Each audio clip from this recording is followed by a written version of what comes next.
बढ़िला भत्ता टंका बाजिला कैबिनेट मोहर एणिकी 3500 टंका भत्ता पाइबे।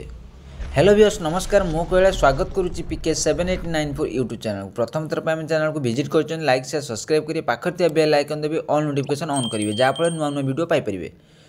बाजिला मोहर बढ़िला भत्ता एणिकी 80 वर्ष रु अधिक वयस्क एवं 80% रु अधिक भिन्नक्षम व्यक्ति को मासिक 3500 टंका भत्ता मिलिबो।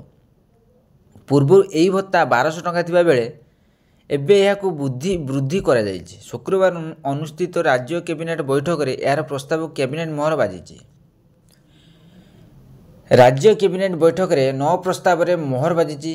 मुख्यमंत्री कृषि उद्योग योजना को 5 वर्ष पई अनुमोदन मिली। सुभद्रा योजना को नहीं कैबिनेट रे बड़ निष्पत्ति निया जायछि। मार्च 31 सुधा आवेदन करते 2 किस्ती मिलिबो। प्रधानमंत्री सूर्यघर योजना 25,000 सब्सिडी शक्ति विभाग देवे बोली जना पड़ी।